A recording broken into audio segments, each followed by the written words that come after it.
The Smurg by Jessiy, read by LMX Mabella. Chapter 12. Hermione rolled her eyes and pulled her hand out of his charming grasp. I will believe it when I see it. Such a cynic, Gellert chuckled. Hermione shrugged. You have already told me that you cannot and will not stop fighting in this war you created. Why should I believe you? I've never lied to you. Well, Hermione began, whether you lie to me or not is not what matters here.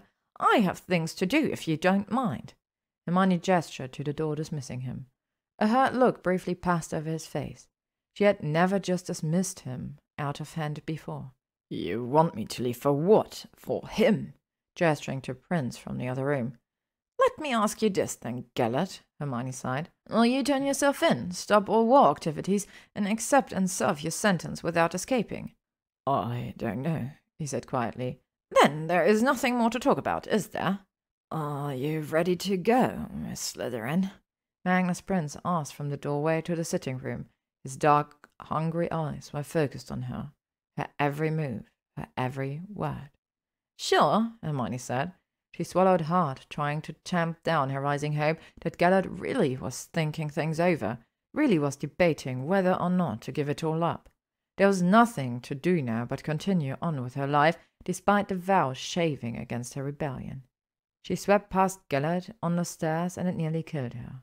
Her heart broke more at the moment than it ever had before. She wanted to let herself fall, to say fuck it, let him sweep her into his arms and devour her lips. She wanted him to be a better man, but it didn't matter what she wanted. They could never escape who and what he really was. Gellert Grindelwald, dark wizard, war general, destroyer of the worlds. Hermione slid her hand into the crook of Prince's arms and tried to extinguish the dread that settled in the pit of her stomach. He led her out the front door with such a look of triumph that Hermione knew that he wasn't the one for her either. Where are we going? Hermione asked curiously. Magnus merely smirked at her and pulled her close before murmuring, Hold tight. He apparated them to the edge of a bustling field. Canvas tents littered the side. Men wore kilts, women wore dresses and ribbons, children were running, weaving en masse through the crowd. To the right of them, men were throwing what looked to be poles or trees stripped of all branches and foliage. To the left, a woman was attempting to toss a weight over a pole high in the air. Behind them stood a tent village, where delectable food smells wafted from various vendors that catered to the swirling mass of people watching the event. A Highland festival? Hermione asked breathlessly. Prince hummed happily. Oh, she breathed. A smile slowly spread on her face. She had always wanted to attend. Come with me, he said, wrapping his hand around hers and tugging her into motion. Oi, Magnus! A loud, bawdy male voice yelled from the crowd. Magnus grinned and waved to the unknown voice. Hermione glanced at his face. He was happy, relaxed. His smile took over his face, making little crinkles at the corner of his eyes. Looking back at her, he smiled impossibly wider and moved him expertly through the crowd. It's Magnus! A great cheer went up from the nearest ale tent before the original speaker continued. And look at the lass he has with him! An even greater cheer rose. Magnus turned bright red, his smile still so impossibly happy. Hermione couldn't help but smile too. It was infectious. The happiness, the spirit of fun, something her life had sorely lacked for the longest time. Magnus leaned in to whisper in her ear, and another great cheer engulfed them. Can I get you something to eat or drink? He pulled back enough to see her face, and she searched his eyes. This was unexpected. There seemed to be more than the sneering, arrogant bastard he was in front of his peers. She liked this side of him much, much better. A drink would be lovely, she yelled. Magnus smiled, nodded, and left her there to head to the queue. A large, beefy arm encircled her shoulders. That moment she was alone, and she followed the line of the heavy limbs to the face of its owner. He had ginger hair, bright green eyes, an aqua flush, and an easy grin. So this is a wee lass that had Magnus and such a dither? A dither? Oi, lass, the only lass to catch his attention. You know him well, then? Oi, he's my cousin, I'm Fagus, by the way. Hermione. Lovely to finally meet you, lass. Do you spend a lot of time together? No so much any more. We grew up together. His mother couldn't be asked to pay him any attention after his dad passed. She seemed like a piece of work. You are far too kind.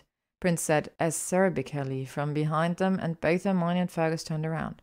Magnus was frowning at Fergus, warning and death and embarrassment, each taking its turn, crossing his face. No, don't be so angry, Magnus. I just wanted to meet the lass who caught your attention. Fergus, Magnus said quietly, in warning from between his clenched teeth. Carefully he handed Hermione a pint of Scotch ale. What? Fergus asked innocently, a look that was belied by the devilment in his eyes. Magnus slid his hand into Hermione's and pulled her out of the tent to the deafening cheers of his mates. He looked stoic, but his ears and cheeks were tinged with a deepening pink flush. Don't leave me, Magnus, Fergus yelled good-naturedly. I was only teasing ya. I promised to behave this time. Magnus scowled back at his cousin, and the cheering and laughter grew at their expense. I'm sorry about that, Magnus sat once sickly at the hectic crowd of the beer tent. It's fine, she said with a teasing smirk and a scarily Dumbledorian twinkle. He groaned. Hungry? He asked, trying to save his face. Hermione stopped them both with a gentle hand on his arms. Prince, why are you trying so hard to court me? Why would you care about me? Why bring me here? He bit his lower lip, furrowing his brow in a way so reminiscent of Severus Snape it was uncanny. He sighed deeply and dropped her hand before running his long fingers through his thick black hair. It's not a simple thing for a man like me. Courting, that is. I can't just find someone I like and woo her. There's a proper protocol, standards. It's all rather stifling. From a really young age, I had already met my entire pool of candidates. Families typically from alliances based on the chemistry of children. I got along with nearly half a dozen of my peers. Can you imagine growing up surrounded by the only choices I had for a life partner? 6 girls that I had known for my whole life. Sure, we shared well as toddlers, but once they grew, we had significantly less in common. Increasingly less as the time ticked on. They are vapored, spoiled, and groomed to be trophy wives. I want more than that. I always have. So why me? What wouldn't draw me to you? Brilliant, powerful, a mystery. I could be a heinous bitch. No matter how heinous you declare yourself, you would still be preferable to the 6 idiots I am able to choose from. Or here's another completely foreign thought. You could tell your mum to fuck off and do what you want. That is a lovely option if I want to be disowned. Would it really be so bad? Living on the outskirts of society without a nut to my name? How would I survive? I'm going to assume that you're proficient in something and encourage you to find a job. Only to live like the rebel. Hermione snorted. You could provide for yourself well enough, I'm sure. Maybe you will have to forego throwing lavish balls, but you don't seem to really like them anyways. Wouldn't you rather be happy? That is why I approached you. The answer to all of my troubles. Hermione sighed and quickly thought things out. Did she see herself ever falling in love with him? No. She was too wrapped up in Gellert Grindelwald and suspected she always would be. Could she be happy in a marriage where love wasn't a glue and foundation? She doubted it. It was time to be honest with him, with herself. Magnus, she started and looked at him from beneath her lashes. He winced, but stood stoically, despite guessing what she was going to say. Yes? I like the side of you, the side where Fergus gets all up in your business. I feel like we could be the best of friends someday, but I don't think I will ever fall in love with you. And I don't think you will ever fall in love with me either. I'm your answer, your way out. You don't like the options you have been given, and then I appear out of nowhere, and I'm at least interesting. I want to be more than just interesting to my husband. I want fire, I want passion, love, and sacrifice on both of our parts. I want to have the type of love that people write about, that young girls dream about. I'm not willing to settle. I will have that kind of love, or I will be alone. I'm sorry. She felt she could have settled. She would have stayed in her own time and married Draco. She was here for a better world, a better life. Nothing less would be acceptable. Who is he? Excuse me? You have felt it. If you haven't, you wouldn't be so sure that what we have can grow into something more. So who is he? Your ex-fiancé? He has nothing to do with this, Hermione protested, perhaps a bit too vehemently. Is that the lie that you are telling yourself? It's okay, I get it. You already chose, and it wasn't me. But it wasn't him either. Poor bloke. What does a man have to do to get you to say yes? He wasn't nasty per se, but he wasn't being understanding and kind either. Hermione had to close her eyes to stop them from rolling. She had tried really hard to let him down in a way that wouldn't hurt his feelings, but apparently it was his pride she should have girded against. What do you want me to say? Why not say yes to me? Become my wife. Let me shower you in affection for the rest of your life. Why does it have to be a red-hot passion that would probably cool off and die one day? I'm not like you. I can't do what you're doing, burying my head in the sand to appease Mummy. The Slytherin name has much more demand of your life than the prince does mine, and you can't understand where I'm coming from? Maybe you won't marry other bloke because he doesn't measure up to the prestigious Slytherin name. I am the last, the very last of my name. I can and will marry where I wish. If the name dies out, so what? Until I came along, everyone thought it was dead. I lose nothing by keeping to my own wishes. Why are you even here? Am I just a way to make him jealous? No, I wouldn't do that to you. I saw his face when we left. You might as well have avowed the poor guy. He was devastated. I thought I at least left triumphant. Oh, how mistaken I was. How foolish. It wasn't like that. No? No.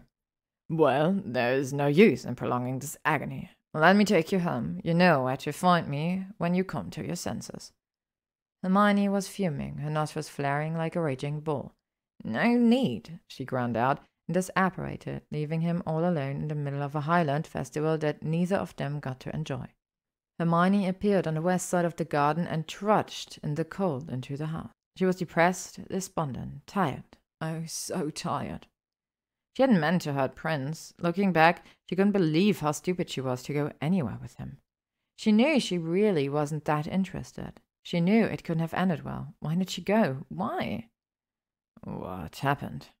His husky voice asked from the doorway to the sitting room, and Hermione looked up sharply, more than surprised that Gellert Grindelwald was still in her home, waiting for her, despite the way she left him earlier.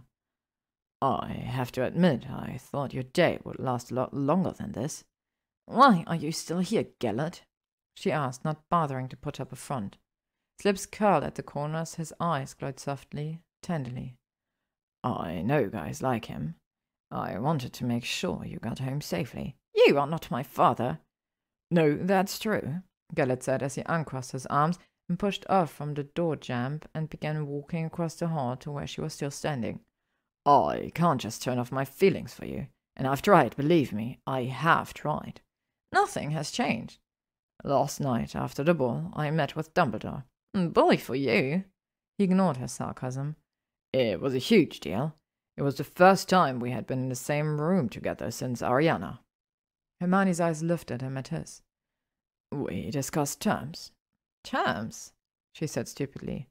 Terms of my surrender. You plan to give yourself up? She asked incredulously. Perhaps. Hermione shook her head, unbelieving. Why? Not that I wouldn't be happy, but you told me you were in too deep, that you felt duty-bound to your cause. I asked you mere hours ago if you could give it up, you said, and I quote, I don't know. Why? What changed? He reached out to her, trapping a single curl between his finger and thumb, caressing the springy tresses. Why else? You found out there is no way for you to win the war, because you found out that you would be stopped and relatively soon, too, Hermione said wryly. Gellert's lips twitched. I will not deny that information had something to do with it, but it wasn't the entire reason. Oh? Are you going to make me spell it out for you? He murmured, moving even closer to Hermione, leaning in closer and closer until his lips were hovering over hers. If I had to choose between spending the rest of my life in Normangard as its sole prisoner or giving up the course, I choose to give it up, especially if I have a better chance of seeing what we could have together. Please don't lie to me, Hermione whispered. His arms caged her in as he cupped her face with both of his large hands. It would be worth it, I think, to give it all up for this. He closed the distance between them and wrapped his silky, soft lips around hers. Her breath caught, her adrenaline spiked, nipples hardened as his forearms brushed them. She yearned. She wanted this, him, so badly. A moan slipped between her lips as he lightly sucked her bottom lip into his mouth, caressing the plump flesh with his velvet tongue and teeth. Hermione leaned into him, drinking in the warmth and desire like a water-starved cactus in the desert. She licked the corner of his mouth, tasting him, giving back as good as she got. He was like an addiction she couldn't quit, no matter what her brain warned, and he groaned in response, exploring her mouth with more fever. He was ravenous, and so was she. Hermione pulled away first and desperately tried to clear her head. Her brain was swimming with what-ifs and maybes and impossible dreams. "You stayed to look for the Elder One, didn't you?" she said, coming to the realization that Gellert Grindelwald would never rest until the unbeatable wand was back in his possession. What better time to search than when he knew she wouldn't be there?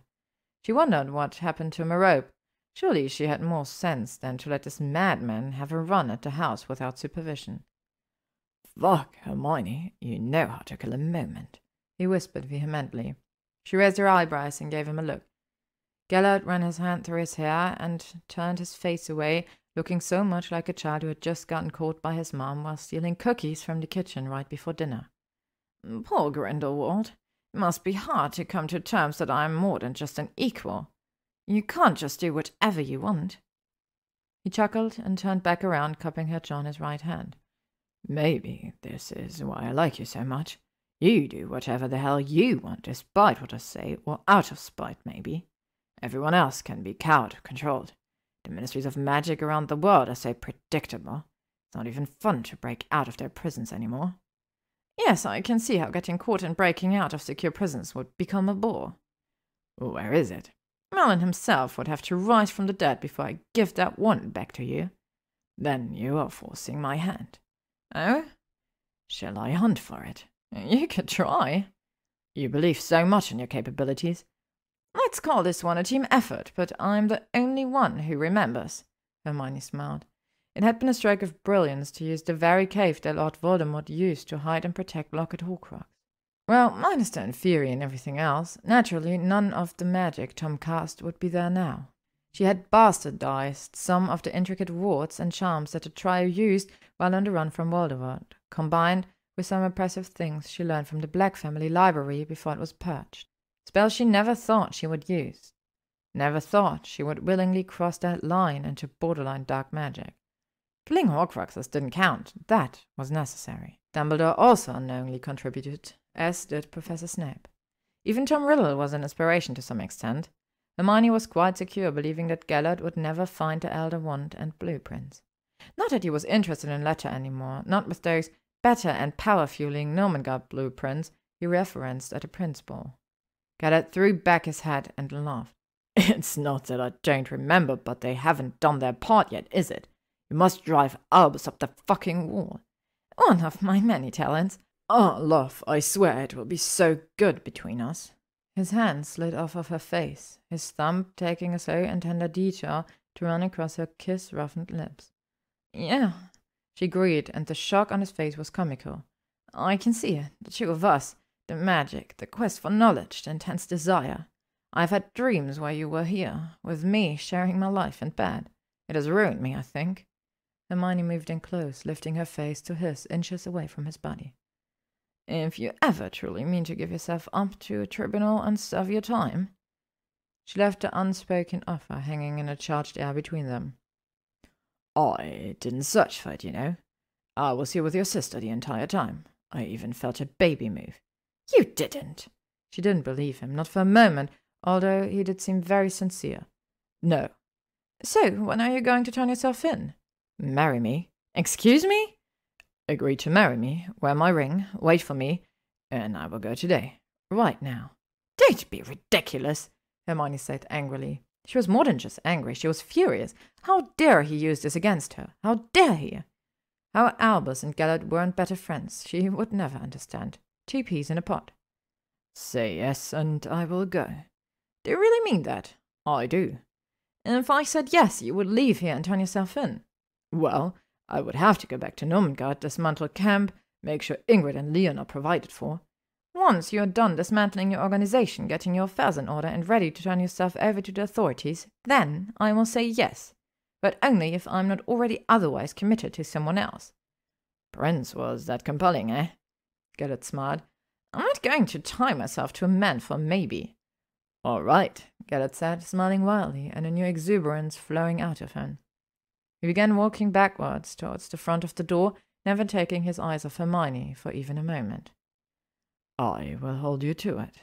Hermione stood there at the bottom of the stairs, watching as Gellert left, and she stood there staring at the door long after he disappeared. It wasn't until Merope came to find her that she snapped out of it. What's wrong, sugar? Merope asked. Hermione sighed. Why can't anything just be easy for once? Merope chuckled. If there is no pain, no confusion, no fear, then you are doing it right. Hermione laughed and nodded. Touché. The next morning, Hermione woke to hushed voices outside of her door. It sounded as if there were a whole Quidditch team on the other side. Though they were whispering, they weren't exactly quiet. Hermione stalked across the room and swung open the door, catching the miscreants in the act of fighting over litter. Jasper held one corner, Merope another, and Albus the last. Kinder stood trembling off to the side, not daring to walk through the fight. What in the hell is going on here? She asked. Merope pursed her lips, but let go of the letter. In a surprisingly vicious move, Jasper yanked the letter out of Albus' hand and bowed triumphantly to Hermione, presenting her the letter. There was no return address, but Hermione broke the seal and scanned the contents, looking increasingly perplexed. Hermione, darling, I can't help but feel betrayed that you were able and willing to seduce our leader into abandoning our cause. After all, I did make it possible for you to enter our camp at the building site. If I knew then what I know now, I should never have aided you. I sent you this letter as a courtesy because I am fond of you. Gellert Grindelwald has been taken underground, where you will not be able to find him. Try if you must, but we have no fear that you would actually find him. We can't just let our leader destroy everything we have worked for. It was his idea after all. Until the time comes that he finally has gotten his head on straight, he will be held. However long that will be. Love, Vinda Rosier. I don't fucking think so, Hermione said as she crumbled the letter in her fist. To be continued. Thank you for listening to this chapter of The Smurg by Jessiy, read by Ella Max Mabella. If you would like to stay up to date on upcoming chapters and stories, you can follow me on YouTube, Spotify, AO3, Instagram, or Tumblr.